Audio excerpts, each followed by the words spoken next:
दोस्तों आप सभी का स्वागत है आपके अपने YouTube चैनल मैथ मस्ती पर। दोस्तों मैं हूं विपिन यादव। आइए नंबर सिस्टम में आज हम आपको गजब का खेल खिलाने वाले हैं और आप देखेंगे कि इस खेल को खेलते खेलते आप बहुत सारी चीज़ें सीख जाएंगे। एक तो हम आपको कॉन्सेप्ट से भी सिखाते हैं और दूसरा कि एग्ज़ाम में जो कि हमें बहुत कम समय मिलता है एक सवाल को सोल्व करने के लिए, तो वो तरीका भी हम बताते हैं कि उस तरीके से हम सवाल को कम से कम समय में कैसे सोल्व कर पाएंगे। तो चलिए दोस्तों इस वीडियो को स्टार्ट करते हैं और देखते हैं। और इससे पहले कि जितनी भी वीडियो अगर आपको देखना है तो प्लेलिस्ट में चले जाइए। नंबर सिस्टम का प्लेलिस्ट बना हुआ है, वहाँ पर अभी तक के ये 12वां वीडियो से पहले जितने भी वीडियो मैंने अपलोड किए हैं वो सारे वीडियो वहाँ पर मौजूद है। तो चलिए दोस्तों आज की क्लास को स्टार्ट करते हैं। आइए दोस्तों सबसे पहले हम बात ये करेंगे। दोस्तों एक बात बताइए, आप सोचेंगे ये क्या बता रहे हैं आप। देखिए 1 2 3 4 5 6 7 8 9 ये सब आगे बढ़ते बढ़ते जहाँ तक जाइए 10 11 12 13 नहीं, यानी लास्ट का संख्या अनंत तक ये जाता है। लास्ट की संख्या कौन है ये किसी को पता नहीं है। दोस्तों देखिएगा इसे हम प्राकृत संख्या कहते हैं। क्या कहते हैं? 1 2 3 4 5 6 7 8 9 ये लगातार है, इसे तो हम प्राकृत संख्या कहते हैं और इसे हम क्रमागत प्राकृत संख्या कह रहे हैं। ठीक है दोस्तों, अब ध्यान दीजिएगा, अगर 2 4 6 8 10 12 ऐसे आगे बढ़ जाए, इसका भी लास्ट का संख्या कौन है किसी को नहीं पता कि अंतिम सम संख्या कौन होगा। दोस्तों आगे चलते हैं। 1 3 5 7 9 11 ये हमने क्रमागत विषम संख्या लिख दिया है। क्रमागत का मतलब होता है दोस्तों लगातार। तो ये क्या लिखा मैंने? क्रमागत प्राकृत संख्या, क्रमागत सम संख्या और क्रमागत विषम संख्या। दोस्तों इसमें किसी का भी अंतिम संख्या किसी को पता अभी तक गणित में नहीं पता चला है कि अंतिम संख्या कौन होगा। यानी ये जाते रहे, जहाँ तक आपको मन है लिखते जाइए, करोड़ अरब खरब जो लिखना है लिखते चले जाइए। दोस्तों जरा ध्यान दीजिएगा, इसमें हम आपको खेल क्या सिखाने वाले हैं, कैसा क्वेश्चन होगा। आप देखेंगे कि इतना छोटा चीज़ आप लिखे हो इससे क्या क्वेश्चन होगा। सबसे पहले हम इसके अंदरूनी को बात करें, अंदरूनी बात करें। देखिए दोस्तों 1 और 2 में कितना का डिफरेंट है? 1 का। उसी तरह 2 और 3 में 1 का, 3 और 4 में 1 का। यानी हम कह सकते हैं कि जब क्रमागत प्राकृत संख्या होता है यानी लगातार प्राकृत संख्या होता है तो प्रत्येक 2 पद के बीच का अंतर केवल 1 होता है। ठीक है, और जरा सुनिए, लेकिन जब सम संख्या है तो 2 के बाद कौन आता है? 4। तो इसमें अंतर कितना का? 2 का।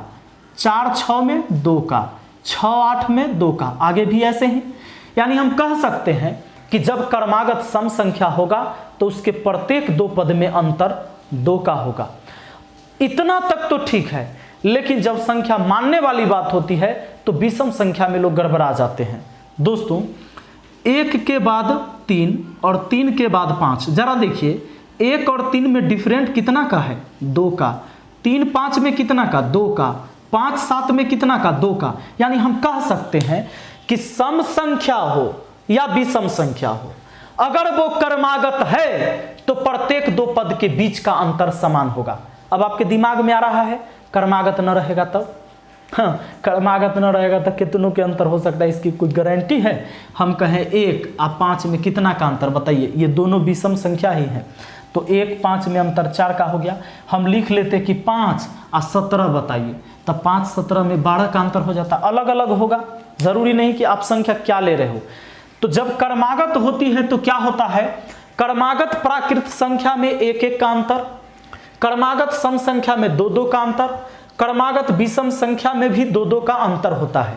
दोस्तों जब कभी हम लोग के सामने प्रश्न आता है और कभी हम संख्या को मानकर बनाते हैं, हालांकि मैं आपको अलग भी तरीका बताऊंगा, बिना माने बना सकते हैं, लेकिन मैथ के कॉन्सेप्ट को सीखते चलिए। इससे क्या होता है कि आपका एकदम बेसिक मजबूत हो जाएगा और इतना मजबूत हो जाएगा, इतना मजबूत हो जाएगा कि ट्रिक सीधे आपके दिमाग में हमेशा सेट रहेगा।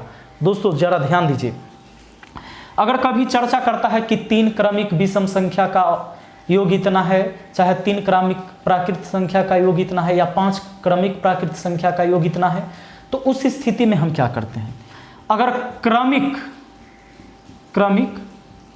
प्राकृत संख्या है, क्रमिक प्राकृत संख्या है, तब हम अगर मान लीजिए कि 3 क्रमिक प्राकृत संख्या है, तो पहली संख्या जब हम x मानते हैं तो दूसरी संख्या उससे एक ज़्यादा x+1 होता है। क्यों? क्योंकि जब पहली संख्या अगर 1 रहता है तो उससे एक ज़्यादा अगला होता है, उससे एक ज़्यादा अगला होता है। यानी जब हम तीसरी संख्या मानते हैं दोस्तों, तो हमारे बहुत स्टूडेंट कंफ्यूज हो जाते हैं कि यहाँ x+3 लिख दे कि क्या लिख दे। देखिए, इससे एक ज़्यादा ये है और इससे एक ज़्यादा अगला होगा, तो ये x+1 है, इसमें एक और जोड़ दीजिएगा तो x+2 हो जाएगा। जैसे x+1 है, इसमें एक और जोड़ लिए तो x+2 हो गया ना, ये हो जाता है। अगर हमें अगला लिखना होता चौथा तो x+3 हो जाता। तो ऐसे होता है दोस्तों। लेकिन अगर हम ये कहें कि 3 क्रमिक सम संख्या, ठीक है, तो अगर आपने पहली संख्या x मान लिया है तो दूसरी संख्या इससे 2 ज़्यादा होगा, यानी x+2 होगा दोस्तों, और तीसरी संख्या इससे भी 2 ज़्यादा। देखिए, इससे 2 ज़्यादा 4 और 4 से 2 ज़्यादा 6 है, यानी x से 2 ज़्यादा x+2 और इससे 2 ज़्यादा x+4 हो जाएगा। इसे कहते हैं क्रमिक सम संख्या। 3 क्रमिक सम संख्या। आगे भी लिखना होता तो इसमें 2 और बढ़ा देते, x+6 हो जाता चौथा सम संख्या। दोस्तों एक बात और, अगर आपसे कहा जाए 3 क्रमिक विषम संख्या, आपसे 3 क्रमिक विषम संख्या का चर्चा हो, तो अगर आपने पहली विषम संख्या x मान लिया हो तो दूसरी विषम संख्या फिर x+2 ही होगा। यहीं पर कंफ्यूज होते हैं लोग। मैं इसलिए इतनी छोटी छोटी चीजें आपको समझाते जा रहा हूं। क्वेश्चन करवाऊंगा, आपका दिमाग हिल जाएगा। इतना शानदार ट्रिक आपको इसी वजह से निकल के आएगा। आप लोग वीडियो को छोड़ के भागिएगा मत, वरना जिंदगी भर पछताइएगा। ये चीज कभी नहीं सीख पाएंगे दोस्तों। अगर पहली विषम संख्या x है तो अगला x+2 होगा। क्यों होता है? आप कहेंगे नहीं, बहुत लोग कहते हैं नहीं x+3 होगा। गलत गलत गलत गलत। आप देखिए, अगर ये पहली विषम संख्या 1 है तो इसी से ना 2 ज़्यादा अगला है। 1 में 2 जोड़िए 3, 3 में 2 जोड़िए 5, 5 में 2 जोड़िए 7, यानी कि x अगर पहला है तो इससे 2 जोड़ देंगे अगला विषम संख्या, और इसके बाद का जो हो जाएगा इसमें भी 2 जोड़िए x+4। तो दोस्तों ये भी 3 क्रमिक विषम संख्या ही हो गया। ठीक है दोस्तों। अब आप कहेंगे कि सर इसकी ज़रूरत क्या है, क्यों हमें ये चीज़ें बता रहे हैं आप? तो आइए दोस्तों, हम आपको क्वेश्चन करवाते हैं तो आपको समझ में आएगा। आइए दोस्तों, देखिए आपके सामने एक छोटा सा नन्हा सा सवाल है। सवाल क्या कहता है? 3 क्रमिक प्राकृत संख्या का योग 51 है, तो सबसे बड़ी संख्या क्या है? बहुत सिंपल सा सवाल है। मुझे पता है आप लोगों में से लगभग लोगों को ऐसे सवाल बनाने आता है, लेकिन मैं क्यों लिखा हूं आपको थोड़ा देर में आपको पता चल जाएगा। दोस्तों जरा ध्यान दीजिए, 3 क्रमिक प्राकृत संख्या, क्रमिक प्राकृत का मतलब वो लगातार वाला 1 2 3 4 वाला। क्रमिक सम संख्या कहता तो 2 4 6 8 वाला, नहीं ऐसे। और क्रमिक विषम भी कहता तो उसी तरह 2 2 के अंतर पर। इसमें 3 क्रमिक प्राकृत संख्या का योग 51 है, तो बड़ी संख्या पूछा है। तो दोस्तों सबसे छोटी यानी पहली संख्या अगर x मान लिया जाए, आगे ट्रिक से बनाएंगे, ये काम नहीं करेंगे, लेकिन समझ लीजिए, अगर पहली संख्या x मान लिए तो दूसरी संख्या इससे एक ज्यादा, क्योंकि क्रमिक प्राकृत संख्या है, सम विषम नहीं है। सम विषम रहता तब 2 ज्यादा होता। और तीसरी विषम संख्या तीसरी प्राकृत संख्या इससे एक ज्यादा, यानी x+2। दोस्तों तीनों संख्या का योग बोला है 51, यानी कि x+1 और x+2, इन तीनों को जोड़कर योग दिया हुआ है 51। ठीक है दोस्तों। अब देखिए 1 2 3, तो 3x + 2 1 3 बराबर कितना? 51। और हाँ, ये 3x बराबर, ये 3 जाके घटेगा तो कितना? 48। 3 से काटिए 48 को 16 बार में, x की वैल्यू कितना हो गया? 16। यानी हमारा पहली संख्या 16 पता चल गया, और बड़ी संख्या निकालना है तो यहाँ वाला x के जगह 16 + 2, यानी हमारा आंसर कितना हो गया? 18। बीच की संख्या होता तो 16 + 1 यानी हो जाता 17। दोस्तों मुझे उम्मीद है कि आपको बहुत अच्छे से ये समझ में आ गया होगा। एक बात और, आपको कोई भी ऐसा वैल्यू जरूर यहाँ रहेगा जो कटेगा, क्योंकि 3 गो दिया है तो 3 से कटने वाला ही रहेगा, 4 गो देगा तो 4 से कटने वाला ही रहेगा। जैसे यहाँ देखिए 3 जाके घटा भी तो 48, 48 3 से कटा ना, तभी तो संख्या निकला। अब मान लीजिए 3 क्रमिक संख्या, एगो आ जाता 16.2, तो कैसे होता 3 क्रमिक संख्या, गड़बड़ा जाता, यानी कटने वाला ही वैल्यू रहेगा। अब हम आपको बता रहे हैं कि ऐसे सवाल को एग्जाम में कैसे बनाना है। दोस्तों एग्जाम में सीधा करना है, 3 क्रमिक प्राकृत संख्या का योग 51 है ना, तो 51 को लिख के 3 से भाग दे दीजिए, कितना 17। इससे पीछे 1 चल जाइए, 3 गो है ना, ये बीच का निकलता हमेशा, ये बीच का निकला। इससे पीछे चल जाइए 16 और इसके आगे आ जाइए 18, 17 के बाद 18, 17 से पहले 16, यानी छोटी संख्या कहता तो 16 आंसर, बीच की संख्या कहता तो 17 आंसर, सबसे बड़ी संख्या कहता तो 18 आंसर। आया बात समझ में? दोस्तों अगर क्रमिक संख्या है तो एक ही पीछे हटेंगे, और सम संख्या रहता तो 2 पीछे हट जाते। यानी अगर विषम संख्या रहता क्रमिक तो 17 से 2 पीछे, यानी 15 छोटी संख्या होता, और 17 2 19। अगर ऐसा सवाल हो तो देखिए कैसे बनाते हैं, सीधा सा कुछ नहीं किए। अगर ऐसा सवाल आपको अब मिलेगा तो 3 क्रमिक प्राकृत संख्या का योग 51 है, तो सबसे बड़ी संख्या 51 को 3 से भाग 17, अब बड़ा तो 17 से 1 ज़्यादा 18 हो जाएगा आंसर। बात आ गया समझ में? तो इतना जल्दी आप बना सकते हो। दोस्तों आगे बढ़ते हैं और देखते हैं अगले क्वेश्चन को। आइए दोस्तों, हमारा अगला सवाल है, 5 क्रमिक प्राकृत संख्या का योग 40 है, तो सबसे बड़ी संख्या क्या होगा? क्या करेंगे हम लोग, 40 को लिखेंगे, 5 से भाग दे देंगे 8। तो 5 गो संख्या बनाना है तो 2 गो ऊपर और 2 गो नीचे कर लीजिएगा। 8 से ऊपर 7, 6, 8 के बाद 9, 10 हो गया। आपसे पूछा है सबसे बड़ी संख्या, आपका आंसर 10। बात आ रहा है समझ में?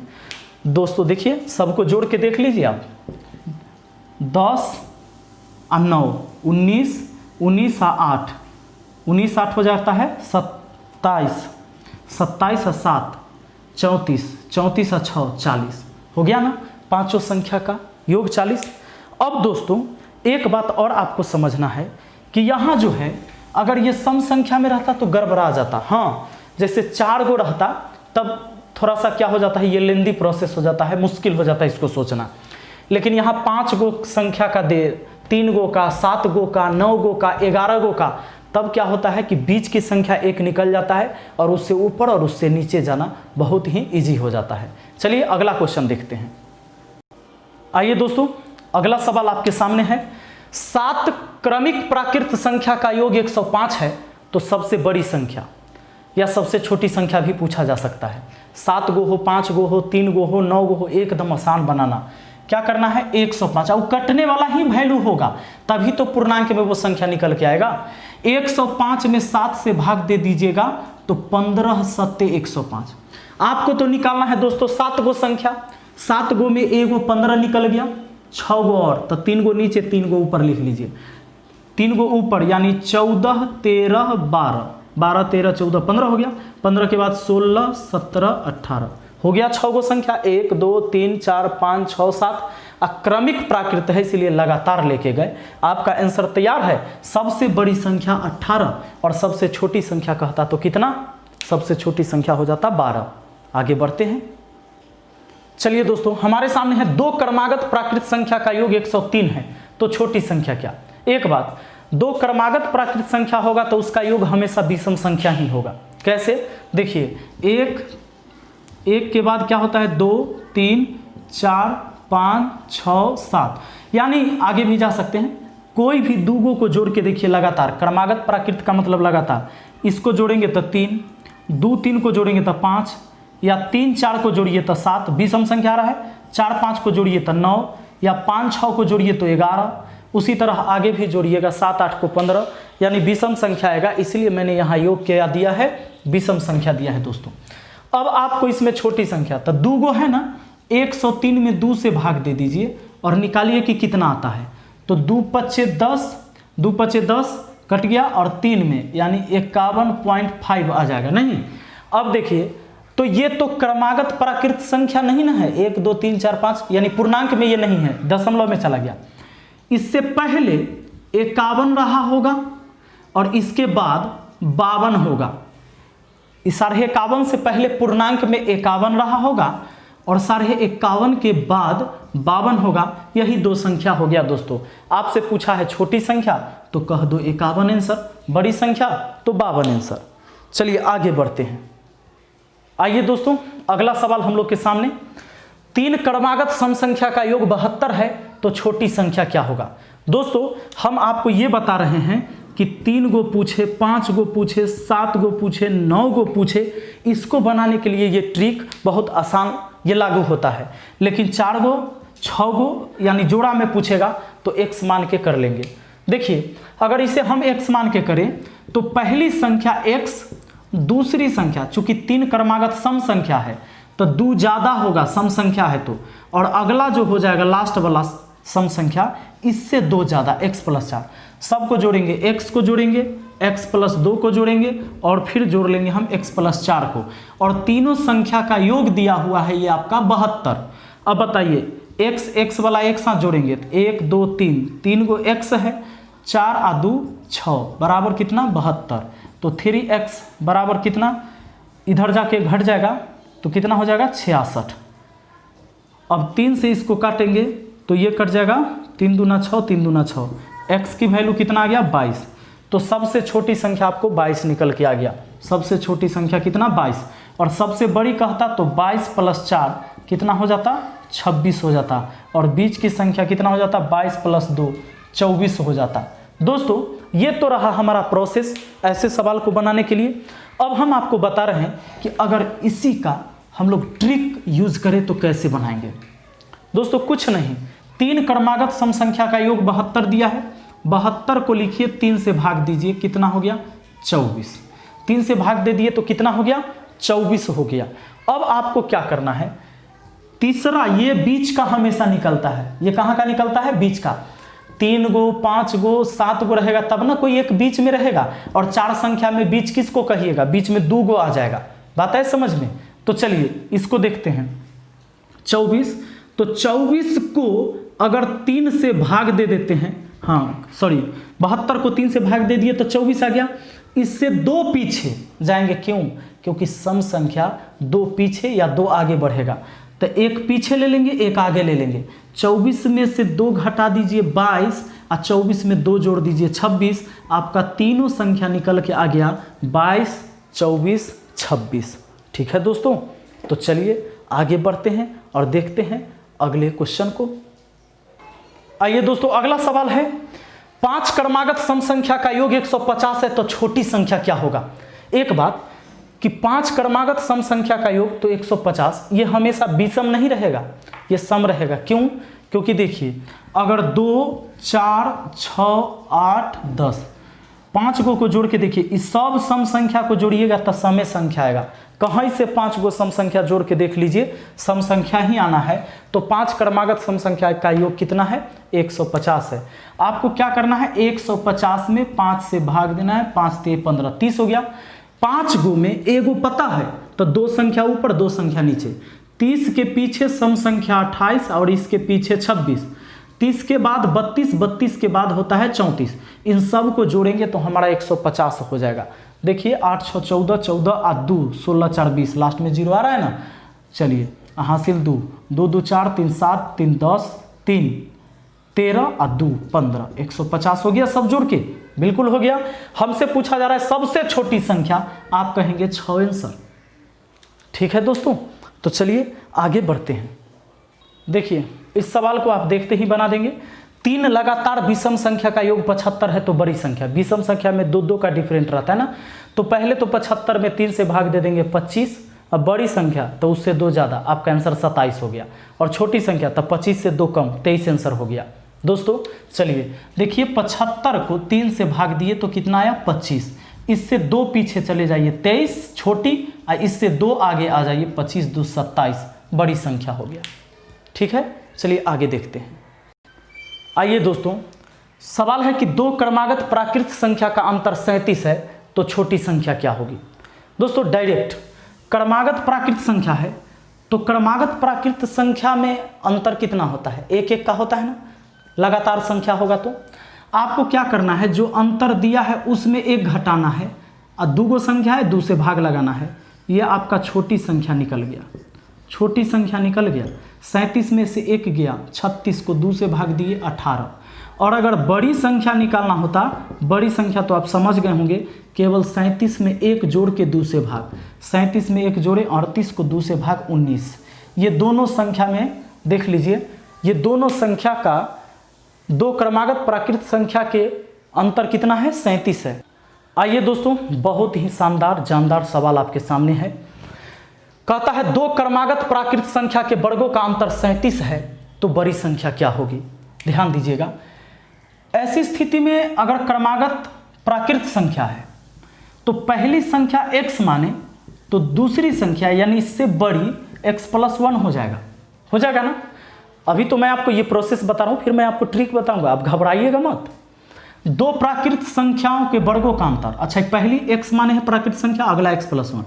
अंतर के लिए बड़का में से छोटका घटाना होता है, तो कहता है दोनों के वर्गों का अंतर, यानी इसका वर्ग, वर्ग का मतलब स्क्वायर होना, और फिर उसका वर्ग, किसका वर्ग, x का वर्ग, ठीक है। यानी छोटका के वर्ग या बड़का के वर्ग, बड़ा वाला में से छोटा वाला घटा देंगे, अंतर हो जाएगा, जबकि अंतर दिया हुआ है 37। दोस्तों इसको a+b के होल स्क्वायर के नियम से a² मतलब इतना प्लस b² मतलब इतना, 1 का स्क्वायर प्लस 2ab, तो 2a अब b, 1 से गुना करिए चाहे नहीं करिए, छोड़ दीजिए। अब देखिए x² बराबर ये 37, ई वाला x² लिखे, x² प्लस में x² माइनस में गया, अब ये 2x हुआ। दोस्तों 1 प्लस में उधर जाकर माइनस हो जाएगा, 37 में से 1 घट जाएगा। अब 2x बराबर कितना हो जाएगा, 36, 2 से काट दीजिए 18, यानी x की वैल्यू कितना निकल के आ गया, 18। तो छोटी संख्या 18 हो गया और बड़ी संख्या 18 प्लस 1 होगा, क्योंकि x का वैल्यू रखेंगे, हो जाएगा 19 बड़ी संख्या। दोस्तों ये तो था हम लोग का प्रोसेस बनाने का। अब हम आपको बताते हैं कि आखिर ये जल्दी से सवाल हम लोग कैसे बनाएंगे।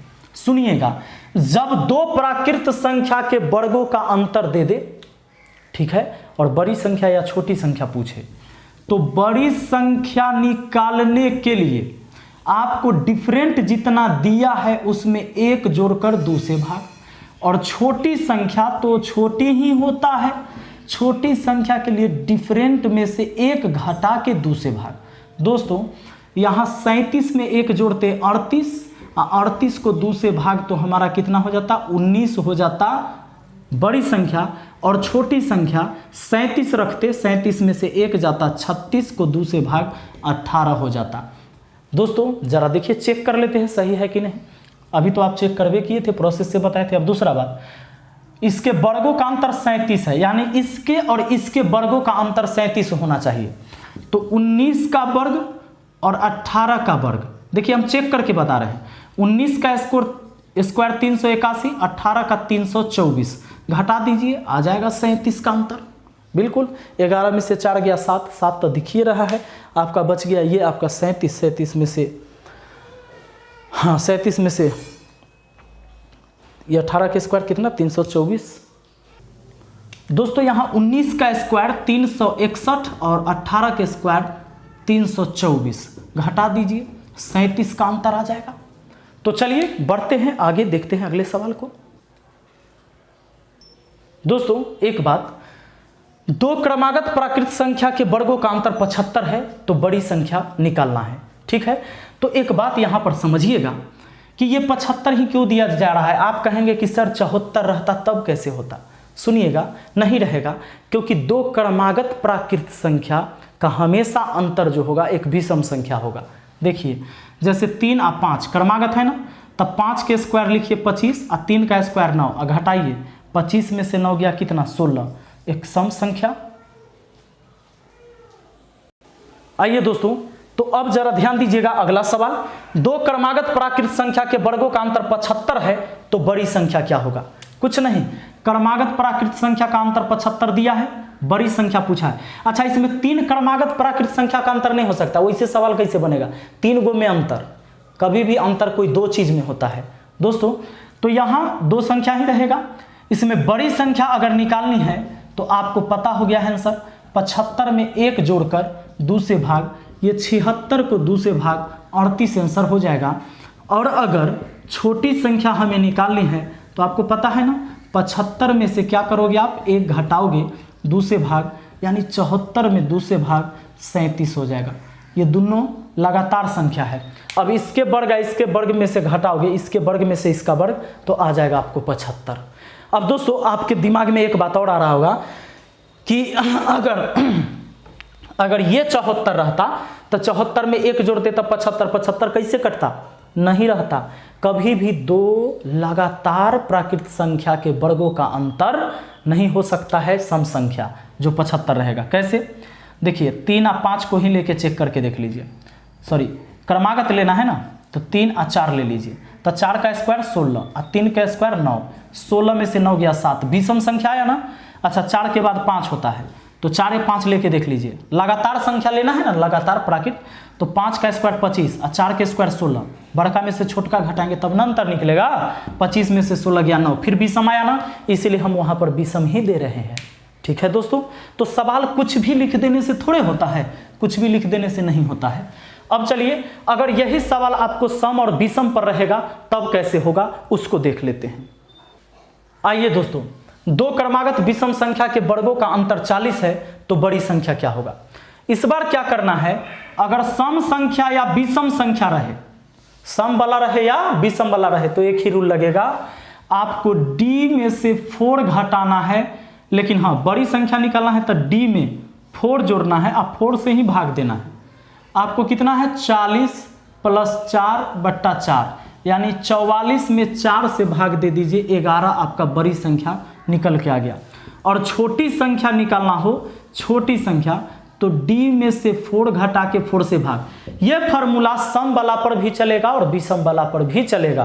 दोस्तों d के जगह आप 40 रखेंगे, 40 में से 4 चला जाएगा, 4 से भाग, 40 में से 4 चल जाएगा तो कितना हो जाएगा, 40 में से 4 चला जाएगा 36, 36 को 4 से भाग देंगे, 4 नामा 36। अब दोस्तों एक बात देख लेते हैं, क्या इन दोनों के वर्गों का अंतर, जो 2 संख्या आया है वर्गों का अंतर 40 आता है, तो चलिए चेक करते हैं। ये दोनों विषम संख्या निकल के आया है ना दोस्तों। 11 का स्क्वायर कितना होता है, 121, और 9 का स्क्वायर कितना होता है, 81, 1 में से 1 गया 0, और ये बच गया आपका 12 में से 8 गया 4, आ गया ना 40। तो चलिए दोस्तों, मुझे उम्मीद है कि आप लोग बहुत ही आसानी से इस चीज़ को समझ चुके हैं। चलिए एक सवाल और हम लोग कर लेते हैं, एक सवाल और देखते हैं। आइए दोस्तों, हमारा अगला सवाल है, 2 क्रमागत सम संख्या के वर्गों का अंतर 100 है तो बड़ी संख्या क्या होगा। बस क्रमागत सम संख्या रहे चाहे विषम संख्या रहे, आपको बड़ी संख्या निकालना है, तो बड़ी संख्या में क्या करते हैं, वो 100 लिखेंगे और 100 में से 4 जोड़ देंगे। बड़ी संख्या निकालना है तो 4 जोड़ के 4 से भाग, और छोटी संख्या निकालना होता तो 4 घटा के 4 से भाग। 100 में 4 जोड़े 4 से भाग 26 हो गया। और आपको अगर छोटी संख्या निकालना है, छोटी संख्या, तो हम क्या करेंगे, 100 में से 4 घटा के 4 से भाग दे देंगे, यानी 96 में 4 से भाग 24 हो जाएगा। दोस्तों आपको पता है दोस्तों, 26 और 24 इन दोनों के वर्गों का अंतर 100 आ जाएगा। देखिए 26 का स्क्वायर 676 होता है और 24 का स्क्वायर 576 होता है। 76 में से 76 चल गया 00 और 6 में से 5 गया 100 आ गया ना। तो दोस्तों मुझे उम्मीद है कि आपको ये वीडियो बहुत अच्छा लगा होगा, आपको समझ में आया होगा। और हाँ, आप कहेंगे कि सर यहाँ अगर कोई विषम संख्या रहता, नहीं रहेगा। कोई भी 2 क्रमागत विषम या 2 क्रमागत सम संख्या का अंतर हमेशा जो होता है, वर्गों का अंतर हमेशा सम संख्या ही होता है। दोस्तों जैसे मैं आपको एग्जाम्पल के तौर पर आपको समझा दूँ, कहीं से ले लीजिए, 4 6 ले लीजिए, तो 6 का स्क्वायर 36 और 4 का स्क्वायर 16, घटा के देखिए समय संख्या आने वाला है 0, 3 में से 20 हो गया ना। अच्छा 7 के और 9 का ही ले लीजिए, क्रमागत विषम लीजिएगा ना, तो 7 9 लीजिए चाहे 5 7 लीजिए। अच्छा 9 का स्क्वायर 81 होता है, 7 का स्क्वायर 49 होता है, 11 में से 9 गया 2, इधर बच गया कितना, 7 में से 4 गया, 7 में से 4 गया तो 3। बताइए आपको आया ना, समय संख्या आया ना। तो क्रमागत सम संख्या हो या क्रमागत विषम संख्या हो, अगर दो गो क्रमागत सम संख्या या दो क्रमागत विषम संख्या है तो उनके वर्गों का अंतर हमेशा सम संख्या ही प्राप्त होता है। तो दोस्तों, अगर ये वीडियो आपके दिल को छू गया हो, सच में अच्छा लगा है तो लाइक ज़रूर करिएगा। अच्छा नहीं लगा है तो डिसलाइक का भी बटन आपके सामने है, डिसलाइक भी कर सकते हैं। कमेंट करके बताइएगा, क्योंकि आपके कमेंट से हमारे अंदर उत्साह बढ़ता है और हम नई नई चीज़ें और बहुत बेहतरीन वीडियो बनाने का हमेशा प्रयास करते हैं। जो मुझ में क्षमता है वो पूरी क्षमता में लगाने का कोशिश करता हूँ। तो चलिए मिलते हैं फिर अगली वीडियो में। जय हिंद दोस्तों।